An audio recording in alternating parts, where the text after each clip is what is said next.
Hello and welcome into another episode of Locked On Wolves. Today on the show, I want to talk about the Timberwolves' other two members of the Big Three, not Karl-Anthony Towns, but just how important are Anthony Edwards and D'Angelo Russell, and how has their consistency, or should I say lack thereof, really impacted the Timberwolves of late during this little mini swoon that the Timberwolves are in. I want to break that down. We'll also preview Wolves Raptors here for Wednesday night. It's all coming up on the show. Welcome in.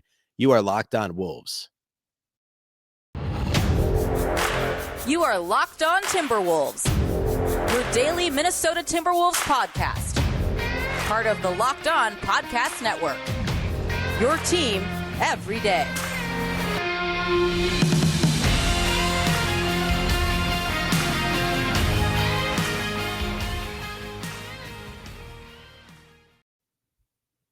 Hello and welcome to the Locked On Wolves podcast, part of the Locked On Podcast Network, your team every day. My name is Ben Beecken. I'm the host of Locked On Wolves. I'm also the editor of Dunking with Wolves, the Timberwolves site on the Fansided Network. Happy Wednesday, everybody. Happy Hump Day and happy Timberwolves game day. The Wolves take on the Raptors this evening in Toronto. We'll get to that here at the end of the show. Plenty to get to. Before that, though, I want to talk about the Timberwolves' Big Three today. And, the non-Karl-Anthony Towns members of the Big Three, primarily, their consistency and lack thereof in recent games. We're going to break that all down here shortly. First, though, thank you for making Locked On Wolves your first listen every day. Locked On Wolves is free and available everywhere. That includes YouTube, of course, as well as all of your favorite audio platforms.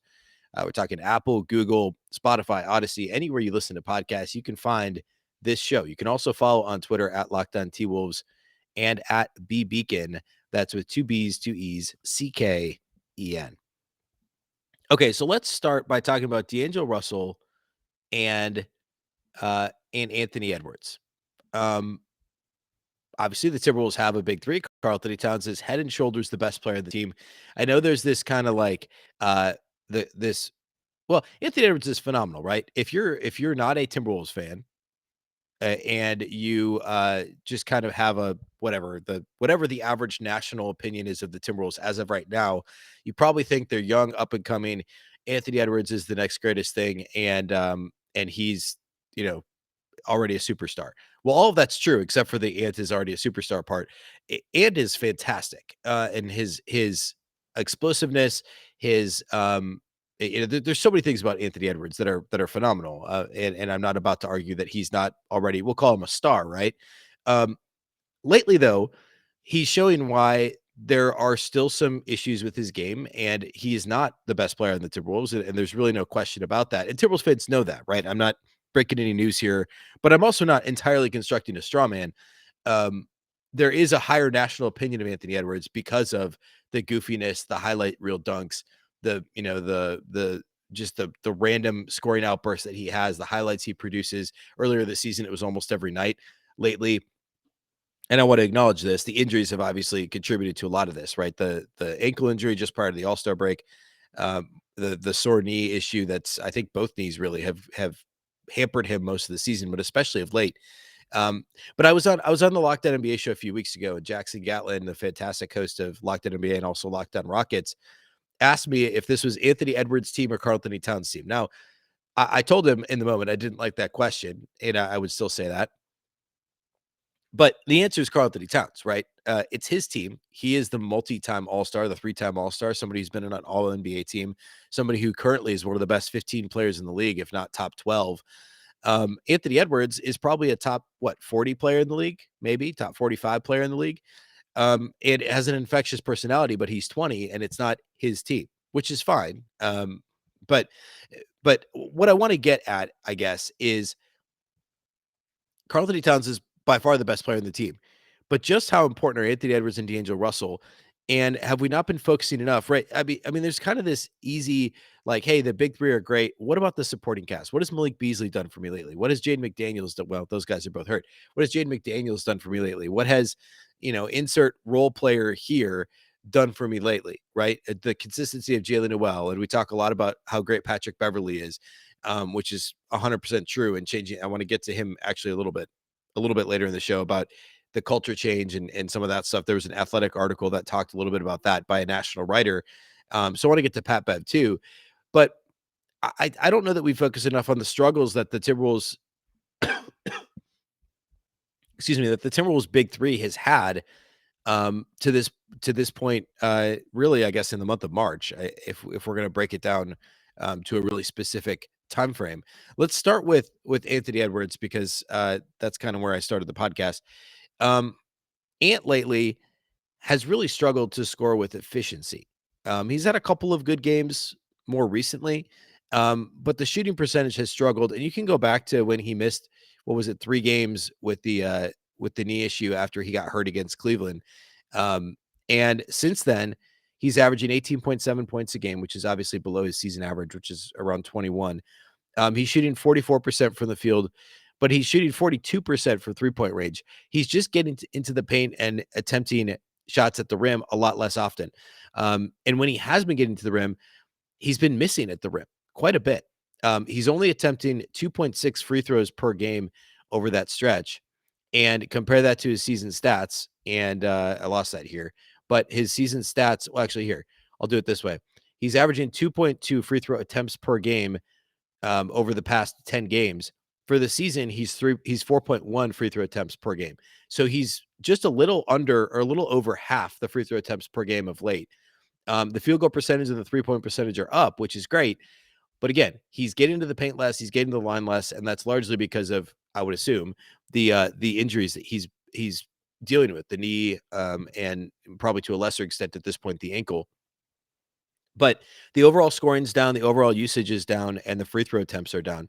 And now that's coincided a little bit with Karl-Anthony Towns basically exploding, but there was that stretch when the Wolves were playing extremely well and Towns was playing extremely well, when they won 5 straight back in late January, early February, and again kind of right before the All-Star break, when they won, what was it, like 4 out of 5 or something like that. Those stretches, both Towns and Edwards were firing at all cylinders. And Edwards was scoring, he had those 30-plus point games against the Bulls and the Pacers just a little bit prior to the All-Star break. Of course, that's just prior to where he hurt his ankle as well. You go all the way back to January. You had the late January stretch where he had 40 against Portland. And the knee started to bother him right around then. But I think the thing to underscore here, and I want to get to this specific to D'Angelo Russell in a moment, is that the latest struggles for the Wolves, losing 3 out of 4, and again, against good competition. I've covered this quite a bit the last couple of days. I get that they're playing, top 4 teams in each conference: Dallas, Phoenix, Dallas again, Boston. I understand that. And not just, I guess, in the case of Phoenix and Boston, the 2 best teams in each conference, you could argue. But Anthony Edwards is vital to what the Timberwolves are doing. And again, that should go without saying, but I don't know that we focus on it quite enough, that these high variance scoring nights that we're seeing from Russell and from Edwards, and again, we'll talk about Russell, have really hampered the Timberwolves of late when it comes to playing these better teams. When you're gonna go up against a Boston or a Phoenix or a Dallas team, or upcoming, Toronto, Denver, you need your big 3 to all be scoring somewhere around their averages with decent efficiency. And while Edwards has been a little bit more efficient in terms of his 3-point shooting, he's also been a little bit less well-rounded when it comes to his offensive game. And by the way, as weird as that is, he's had a couple of lower volume shooting nights as well, lower volume 3-point shooting nights. He was 0 for 4 the other night, 1 for 2 in that game against the Spurs. Now that was the Cat 60-point game, but you look at this last 10 games, Ant's been a little bit all over the place in terms of his, in terms of his shot attempts and in terms of his ability to get to the free throw line. So if the Wolves are going to beat the likes of the Raptors and the Nuggets this week, which is obviously super important, if they're going to stay in the race for the 6th seed, they have to beat Denver on Friday. They need Ant to be present in all facets of the offense. And he, the consistency hasn't quite been there as much of late. I want to talk about D'Angelo Russell specifically as well, because I think his numbers are even more jarring. There's more it's easier to understand with Ant, given the injuries that we know about and the way that he plays typically, right? How much he relies on his explosiveness and athleticism. And also the fact that he's 20, right? And teams, I don't think very many teams build their game plan around stopping D'Angelo Russell, whereas Karl-Anthony Towns and Anthony Edwards are options 1A and 1B, and those are the guys that teams want to slow down. So I want to acknowledge that too. But specifically, let's talk about D'Angelo Russell here in a second, and what he's done here lately and the impact it's had on the Timberwolves. First, though, let's talk about our friends over at PrizePicks. All right, NBA fans, are you looking for a daily fantasy option for the NBA? then you need to try the award-winning app PrizePicks. PrizePicks is daily fantasy made easy. I love it, and I know you will too. It's super easy to use. All you do is pick 2 to 5 players and an over-under in their projections. You can win up to 10 times on any entry, and it's just you versus the projected numbers. You're not playing against professional DFS players. Again, it's just you versus the numbers. Entries can be made in 60 seconds or less. It's that easy. PrizePicks is safe and offers fast withdrawals. Use the award-winning app on both the App Store and Google Play. PrizePicks offers any prop you can think of, from points scored to rebounds, even steals. Plus, the best thing about it is that they offer mixed sport entries. So at this time of year, it could be, it could be, well, it's about to be MLB, right? Next week, you could do an NBA and MLB mixed sport entry. College basketball, I guess this weekend, obviously, the final few teams are there. We're down to the final 2 rounds of the college basketball playoffs, with the championship coming up on Monday night. You could do cross-sport entries with NBA and NCAA basketball, MMA, soccer, whatever it is. You could pick, like, for instance, this weekend, you could pick your favorite player playing in the Final Four, pick the over, as well as the over on Karl-Anthony Towns if the Timberwolves are playing on the same day. But again, any sport, once baseball starts, you can do it with that. Obviously, football in the fall. Now, for a limited time, though, PrizePicks has an exclusive no-brainer of an offer for all of our users. Users get $50 for free if a player in your first PrizePicks entry scores a single point, but you must use the code NBA. That's right. This is an exclusive offer available to Locked On fans only. Sign up today. Use the code NBA for $50 for free if a player in your first PrizePicks entry scores a single point.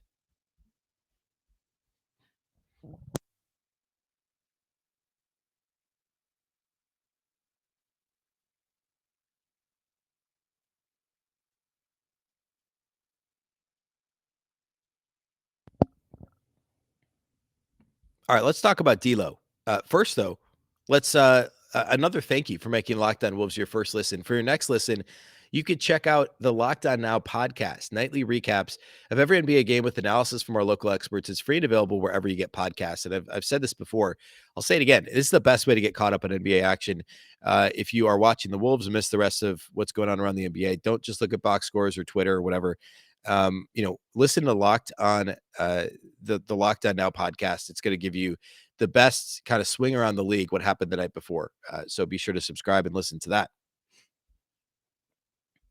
All right, let's talk about D'Angelo Russell. So his issues lately, the contrast in his game log, I guess, is maybe the best way to say it, is the most stark from earlier in the season. Remember, D'Lo was really efficient earlier this year. The 3-point shooting's always all year has been a little bit below where he's been for his career.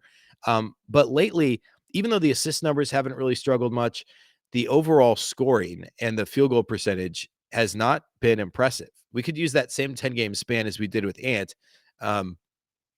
if we wanted to look at like the last 10 for D'Angelo Russell. The last 10, he's only averaging 11.7 points per game. So under 12 points a game. The assists are still there, over 7 a game. But the shooting percentage is 36% from the floor, 27.9% over the last 10 for D'Angelo Russell on 3-point shooting and 3-point percentage. And the free throw rate is down as well. He's averaging just over 2 free throw attempts per game over the last 10. You take the 12 games prior to that, which is after he came back. He missed a few games due to injury prior to the All-Star break. But take call it 13 games before that, 4.6 free throws per game. So well under half as many free throw attempts per game. The 3-point shooting percentage was over that span is 34.6%. Not great, but in line with where he's been for the season. But he missed that one game against Portland. I forget what the injury was, but it was due to injury. That was a dominant win. The Wolves won that thing by 40 plus. And he returned to take on, that was that stretch they won at Oklahoma City, beat Portland at home, then Portland at home again, then Oklahoma City at home. He came back for that home game against Oklahoma City. That's going back 10 games. Again, under 12 points a game, about 7.5 assists a game, but just 36% for the field, 27.9% from 3, and 2.2 free throw attempts per game. The high variance is, as I mentioned a minute ago, is what really kills the Timberwolves here. Now, you go over those 10 games, the Wolves are still 6-4. But like you could cherry pick the losses and how much worse he's played in the losses in general, which, makes sense, right? In the Orlando game, he scored 13 points on 12 shots. In the Dallas game, he was much better. He scored 18 points, but it took him 16 shots to get there. But then the next game against the Suns, he had only 6 points on 9 shots. Against Boston on Sunday, 4 points on 6 shot attempts, 0 of 3 from outside the arc. I don't know what's going on with D'Lo, if it's the nagging injuries, if it's the way that teams are generally defending the Timberwolves. D'Lo hasn't been shooting the ball in transition as much. He's been really focused on creating. And I, obviously that matters. He is the starting point guard after all, and he's somebody who's an incredible passer. But the assists aren't up dramatically over where they were earlier this season. They're just maybe a little more consistent. We're not having the 3 assist night followed by the 12 assist night that we got earlier this season. Lately, it's been more, 6, 7, 9 assists each and every night, which is great. That's outstanding. The turnovers are still relatively low. There's a couple bad games in there for him, but it's the scoring. And the Timberwolves need him to be a knockdown spot up shooter when he gets those kickouts from Karl-Anthony Towns when he's double teamed. They need him to be the dangerous shooter that he has been in previous years. And that just hasn't been the case all season long. And I don't think there's any sugarcoating that. Now, D'Lo is still having a really good season, and you could easily argue it's his best season. I mean, it's not crazy to argue that D'Angelo Russell is having just as good of a year this year as he did in his All-Star campaign in Brooklyn. I think that's a completely reasonable argument to make, if not a better season. You compare those two seasons directly to one another. The assist rate's only down slightly, but the turnover rate's way down. So is the usage rate. And he's doing other stuff. He's a much better defender than he used to be. This is a topic that I want to cover probably later this week. But you talk about defense, Anthony Edwards and D'Angelo Russell. I'm focusing on their offense, but defensively, they've been average at worst defenders. You take the body of work this season. Now, they obviously D'Lo struggles still quite a bit with quick guards. I mean, there's some pick and roll coverages that neither of those guys are as good in. But you take the body of work the season so far, 70 plus games, and the Timberwolves have relied on D'Angelo Russell and Anthony Edwards to step up defensively. And for the most part, they've done that. This is a topic for another day, but you could stack up the overall, it's 100% a topic for another day. I almost went on a little Andrew Wiggins mini tangent, as I'm known to do now and again, but we'll set that aside. We'll compare Anthony Edwards and Andrew Wiggins another day. But D'Angelo Russell and Anthony Edwards have both impressed defensively, and that's the biggest difference for me between D'Lo this season and past seasons. The worrisome thing is that the offense, and specifically the three-point shooting, hasn't come along for the ride. While the defense has improved, the three-point shooting is a full 4.5 points behind where he was last year, 38.7% last season. In a smaller sample, of course, shorter season, more injuries for D'Lo. Compared to just 34.2% this season. But the 34.2 is his lowest mark of any season in his career, except for his first season in Brooklyn. It's lower than he was as a rookie, as a second-year player with the Lakers, which is a little bit alarming. It feels like it's fluky because there's no real reason for it. You would think he would be able to operate better with more space with Karl-Anthony Towns, Anthony Edwards creating more space. But for whatever reason, that hasn't necessarily been the case. So something to consider, that the high variance, more D'Lo than Anthony Edwards, but of late, we'll see if that bounces back at all when they play, the Houstons and San Antonio, I think, and the teams that are left on the schedule that aren't as good. But the point I'm making is, against the really good teams, you have to have your best players bring something close to their scoring average on reasonable shooting percentages every night. You can't rely on the other guys to step up with consistency. And right now, the key is your main guys should bring it every night. Your core, your supporting cast guys, somebody's got to step up every night. But now you're missing Malik Beasley for the foreseeable future with the sprained ankle, Jaden McDaniels for the same reason. And your supporting cast is down to guys that aren't going to score quite as much, right? Jalen Noel can score in bunches. But now you're talking Jordan McLaughlin, you're talking Patrick Beverly, Jared Vanderbilt, guys that are more defensive minded and can knock down open shots. Not in the case of Vando, but in the case of Beverly and in some cases McLaughlin, but they're not going to go out and give you that high scoring night. And so you need D'Angelo Russell and Anthony Edwards to do that more consistently. And they've struggled of late to do that. Okay. I want to close the show, I should say, by looking at the Toronto Raptors, the matchup for Wednesday night against the Wolves and between the Wolves and the Raptors. We're going to do that here next. First, though, let's talk about our friends over at Built Bar. This is the time of year that I've pretty much given up on all my New Year's resolutions, but not this year. I'm sticking to my resolution to eat right, thanks to Built Bar. It almost feels like it's not really a resolution, though, because I actually enjoy eating Built Bars. Have you tried the Puffs? If you have not tried the Puffs, you are missing out on one of Built Bar's best tasting bars. I actually just ordered brownie batter Built Puffs the other day. They should be arriving. They actually just shipped. They'll be here any day. I can't wait. The Puffs are the first ever protein-infused marshmallow. They're fluffy, they're marshmallowy, they're not just a protein bar, they're a treat, and they're covered in 100% real chocolate. There's tons of delicious flavors of Puffs. And again, all Built Bars are covered in 100% chocolate. That includes Puffs. They're all low-calorie, high-protein. You can replace your candy bars with Built Bars. You can go to Built.com and scroll down to see the macros chart. You'll be absolutely blown away. Most Built Bars have just 130 calories, 4 grams of sugar, 4 net carbs, and 17 grams of protein. Compare that to a candy bar, which usually has around 240 calories, 30 grams of sugar, and dozens of net carbs. Mint brownie, coconut almond, and new for this month, white chocolate cookies and cream. They're all delicious, and new flavors are coming out all the time. If Built thinks a flavor might be good, they'll make it. It will be delicious, and it will be good for you. At Built Bar, they're all about the taste. They make it taste delicious first, and then figure out how to make it healthy. And I don't know how they do it, but they pull it off every single time. Go to Built.com. Use the promo code LOCKED15. You'll get 15% off your order. Again, that's promo code LOCKED15 for 15% off at Built.com.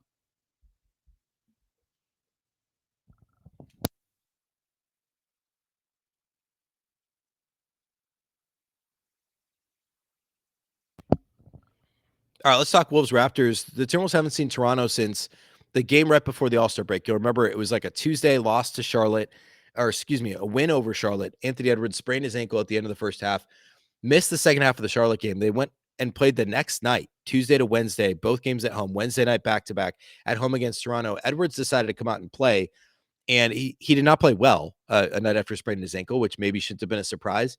6 points on 0 of 8 shooting. Did not make a field goal, a shot for the field. He was 0 of 5 from outside the arc. He did go 6 of 10 from the free throw line, but and you know, no made field goals in 32 minutes is obviously a complete anomaly for him. The rest of that game, this was a game the Wolves actually got off to a slow start, but they led at halftime, led at the start of the fourth quarter, but collapsed late. Gary Trent Jr., of course, Minnesota native, went off in the fourth quarter. And really throughout the game, he scored 30 in the game, made 5 threes. The Timberwolves lost the fourth quarter by 14 points, lost the game by 12, and scored just 91 themselves. Karl-Anthony Towns had 24 and 11. This was a good game from him.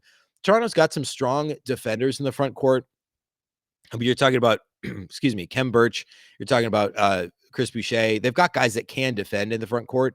But Karl-Anthony Towns should be able to get what he wants against this Toronto team nonetheless. I mean, he gets what he wants against almost any other team, but the way the Wolves are going to use him against Toronto, mixing in, I think they'll mix in some post-up opportunities with him in face-up situations on the perimeter like they've done a lot more of late. I think this is an advantageous matchup for Karl-Anthony Towns. It's tricky for the Wolves wings because of the size of the Raptors wings. OG Anunoby, obviously, Pascal Siakam's been fantastic lately. He had 17, 9, and 9 against the Wolves last time. He got into some foul trouble and had 6 turnovers, but 17, 9, and 9 when the Raptors beat the Wolves back in mid-February.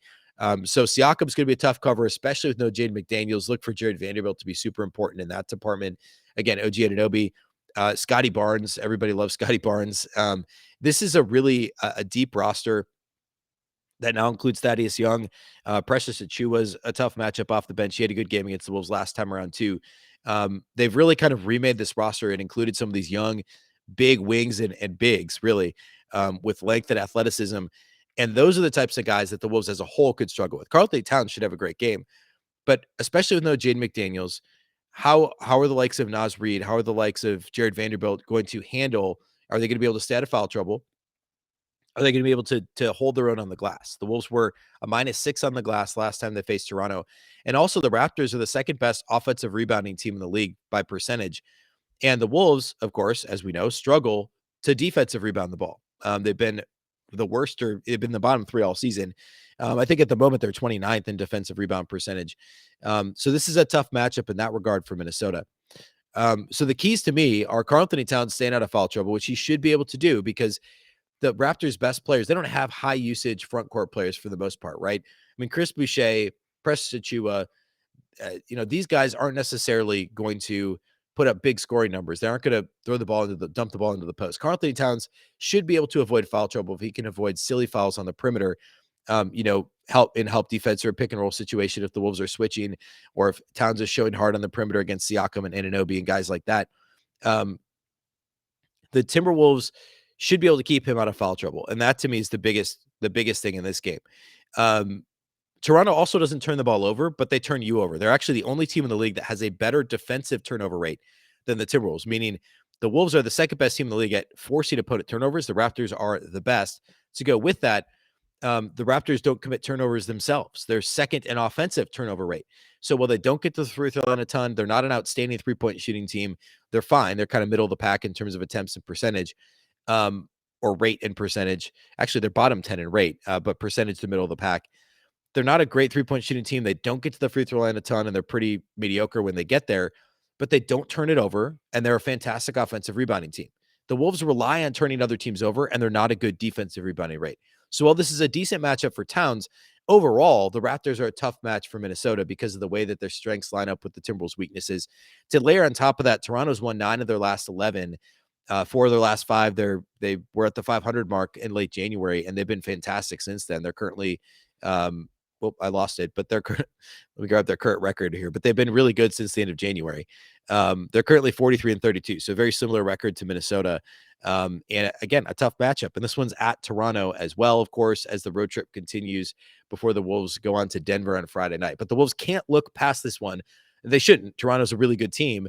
But there's a little bit of danger of looking past them in anticipation for the big game against Denver Friday. But if the Wolves lose Wednesday and Denver wins their game against the Pacers, Friday matters a lot less, quite frankly. So they have to win this game. They're basically in must-win territory if they really want to get that 6th seed in the Western Conference. Okay, that's all we have for you today. Of course, after the game tonight, after the Wednesday night game against the Raptors, we will have the post-game podcast posting late this evening. So be sure to tune in for that. Thanks again for making Locked On Wolves your first listen every day. Of course, the show is free and available everywhere, including YouTube.